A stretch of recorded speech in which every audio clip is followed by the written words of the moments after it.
So thank you, Elodie, very much for joining us. Today we have Elodie from Azuri joining us today. We're very privileged to have you. Thank you, Michael. I think we'll kick off straight with some questions. Maybe tell us how you're Mauritian, and a little bit of background on yourself and how you got into property, please. As you said, I'm Mauritian. I've always lived in Mauritius, except for 1 or 2 years in Australia after my study. And how I got into property, it's like a pure, let's say, accident or coincidence. So I came back from Australia and I was, wondering what I'm going to do. And my mum told me, I spoke to someone, there's a new project going on in Roche-Noire, so it was not far from where I used to live. And they're looking for people for a certain amount of month to do a specific project. So I went there, and it was actually, they were looking for people on a 7-month basis to hand over the property that they sold off plan in Azuri. So I thought, it's just 7 months, good start, and then I see what I'm going to do. And 11 years later, I'm still there. Amazing. And I mean, you're sales manager of the exactly. Of the entire project So after the 7-month contract that I had, they asked me to stay in the team and join the sales team. So that's where I started in the sales, and now I overlook the sales team at Azuri. And I'm sure, back then the real estate landscape was still a bit different. Any funny anecdotes maybe for us, or interesting stories from that time? Let's say one of the stories that I remember, it was one of my first sales. It was a new project that we've launched, which was service land, but it was accessible not from Azuri. We had to go through the sugarcane field to get there. And it was a Saturday, and there's a couple that arrived in the office and wanted to see this land. And just this day that we had rented a nice car to bring client there, obviously. But just on this day, there was no car. I had only my small little car, and I was like, no way I bring them in my car. And it was in a sugarcane field, so very difficult to access.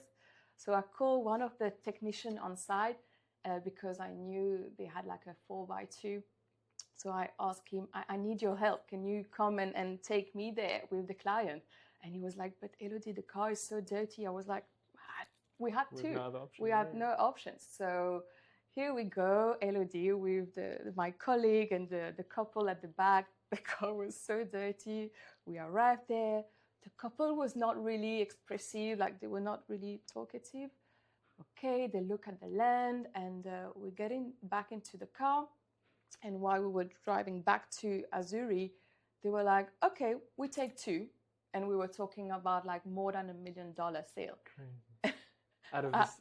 I look at the colleague, he looked at me, and we were like, okay. Out of this pickup truck, you just amazing. So no, it was like, okay, didn't expect that, but it was a nice, let's say, success story. Oh, that's really cool. That's amazing. And any advice or something you wish you knew at the start of your career?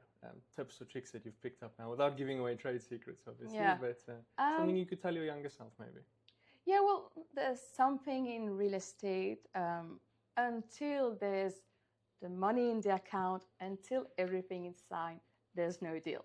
and it's real estate can be a long process by the time the client wants to look at opportunity, and by the time he finally commits, it's quite a long process, and you need to take a lot of time. And you should not give up until the end. And let's say the end, it's not when they sign and when they pay. There's much more, like the trust that you need to keep with the client can be over years and years. And that post sale service. Yeah, exactly. Yeah. Okay, brilliant. So thank you for sharing that story. Maybe give us a little bit of background on Azuri. I mean, it's a landmark today. Everyone in Mauritius, and especially the north, knows where it is and has got friends staying there. But maybe give us a bit of background, sort of where it comes from, how you guys got to be what you are today, and the type of projects that you're running at the moment. Yeah. So basically, I would say like 14, 15 years ago, so Blue Life owned a huge land bank on the northeast of the island, and the idea was really to create a new village. And today, it's like Azuri is actually on the map as a new village. To do that, we obviously needed to create life with residences and facilities that we created from scratch. Our vision was really to have a community. So since the beginning, we've included also Mauritian buyers and foreign buyers through the different schemes that the government put in place. So we started as an IRS project, but things have evolved according to new scheme that the government put in place. So now, let's say all our new project that we've launched is part of the smart city. So the smart city is basically where you have property that could be sold to Mauritian and foreigner. So after 10 years, because we handed over the first residence back in 2014, so more than 10 years of operation and growing. So as of today, we're getting into the 500 residences. We have a hotel, we have a golf course, we have direct access to the beach, we have 5 restaurants, school. And like you said, it's a village. It's a nice village where we have over 80% occupancy throughout the year, so people really live there. And there's a really nice community, and obviously we are only at 50% of our development, so there's still more to come. Just really to tick all the boxes and to have all the facilities that you need in your everyday life at your doorstep. And if you had to summarize sort of Azuri's philosophy or what it's trying to build, I mean, how would you phrase that if you had to sum it up? It's the lifestyle. And this is something we realize with clients when clients come into the office.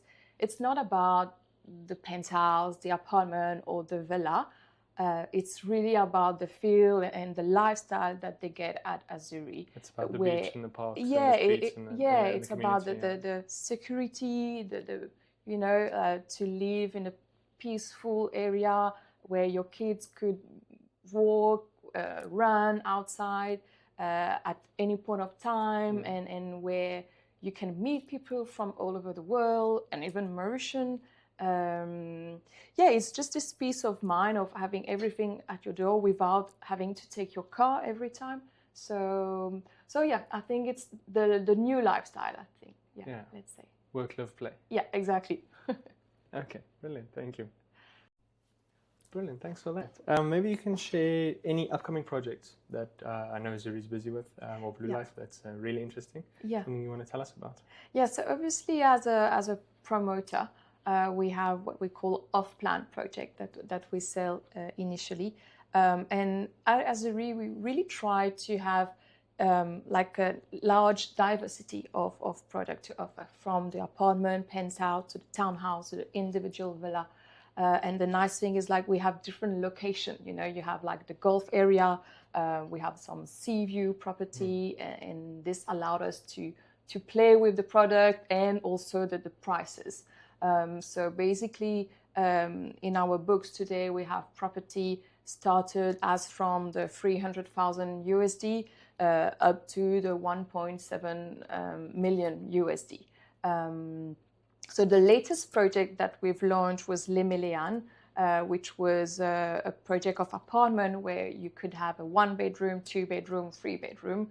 And the construction is starting in February next year. So we had a huge success in terms of the sales, where we are already at 80% reserve. So there's still some opportunity on this project. And the previous one was Selima, where the construction already started. And those one are quite premium. It's like seafront, sea facing, where we had only 2 penthouse available. And on the penthouse, we're more talking about 1.6 to 1.7 million USD for a seafront property. That's a good price for a seafront penthouse in Mauritius. Yeah, exactly. Very nice. Okay, and maybe advice for people buying in Mauritius, sort of in the next year or so, guys that are looking at property at the moment, just a word of advice for, especially foreigners coming in, I think it can be intimidating. Yeah, it can be, because I know there's more and more projects around the island. So I can imagine when a foreigner come, they can be confused of where to go, and especially that Mauritius is not huge; it's quite small. But each area have their own USP, or so it must fit also your lifestyle and how you want to live. So that's important to have a look around. I think it's important, and also I would say to understand who is behind the project. I think the trust in real estate is something really important. So when you see what the developer and the promoter did in the past, you need to have a track record of what has been done. Agreed, yeah. And I think that's the most important. The most important advice. And then there's project for everyone. There's property for everyone for their different needs. Definitely. And if clients, obviously, one of you speak about trust, and one of the best ways to build that is for clients to actually meet with you. And I know you guys do travel a lot. Maybe any upcoming trips or dates? I know dates aren't probably confirmed yet. Yeah. Upcoming trips you planning? Yeah, definitely. We are planning to do a Europe tour. It will be more around March, maybe mid-end of March, where we will be in 5-6 different cities, like Paris, maybe in Germany somewhere, in Switzerland, or even London. So we try to travel at least 2 or 3 times per year to promote Mauritius, but of course Azuri too. Yeah. Okay, that's great. Well, I hope some of the viewers can link up with you guys. Then we will put the details down in the description as well. With pleasure. So thank you so much for joining us, Elodie. Elodie is the sales manager for Azuri. So it is a real estate project based on the northeast coast of Mauritius, and Elodie is going to ask us a couple of questions that your clients have around mortgages, and that you might have as well, the recent legislation changes and how that is impacting the environment. Yes, of course, we do have a lot of questions from clients, where I think the first question is do a foreigner can take a mortgage in Mauritius to buy a property, for example? Absolutely. So foreigners can get mortgages, or home loans as they are also known, or property financing in Mauritius. That's what we do at SMB Property Finance. So SMB Property Finance is a company that will help clients facilitate the administrative process of getting a home loan. So once you found your dream property, you found that penthouse looking at the sea, and you picture a blissful retirement or a wonderful new family life, we get behind a team like yourselves to get into the nuts and bolts of making it happen. So there's a long administrative process that happens: documentation collection, going to different banks, getting the offers, and making that process through, from property valuators that need to come out, EDB permits, all of the whole thing. We try and act as a bit of a jockey to make sure that process actually does get fulfilled. So foreigners can absolutely get mortgages. We've helped dozens of clients successfully obtain their home loans. The most important thing is to just know in which schemes qualify, and up to what values you can get the mortgage. Yeah, okay, thank you. And so that's a good start, but maybe if you can tell us more about some general condition about mortgages. Obviously, it depends on the client, but what kind of rates for how, what's the loan terms. Yeah, exactly. No, with pleasure. General terms. So the most important thing to understand first is the type of properties that qualify for a mortgage. So in Mauritius, we've got different schemes. We've got smart cities, IRS, PDS, RES, G+2, all these different schemes. Recently, legislation was brought out that said, for all of these schemes I mentioned, when buying from a developer, except for a G+2, you can finance from $0 up to about 70 or even 80% of the value of the property. But if you are buying a G+2, you can finance from $0. So if you're buying a $300,000 property in a G+2, you can finance 70% of it. However, if you're buying in one of the other schemes, RES, PDS, Smart City, etc., you can finance only the portion above $750,000. This is just to encourage a bit more capital inflow from offshore, and obviously higher ticket purchases as well in Mauritius. So those are sort of the legal framework of who can buy. And then in terms of the bank's risk appetite, like I said, they'll grant typically 70 to 80%. Interest rates in rupees at the moment are anywhere between, say, 5.1 to about 5.8%. And loan terms, the banks are very fond of a 10 to 15-year loan term, but they do cap it at age 65 generally. So if you're 45 years old, looking for a loan in Mauritius, you can quite easily get a 15-year term. Shouldn't be a problem. Okay, that's good news. Thank you so much for joining us, Elodie. It's been lovely seeing you again, and lovely having you on the quick chat. Yeah, I hope to see you around on the island, maybe even in Europe. Yeah, maybe. Next year, that would be great. Thank you, Michael. It was a pleasure.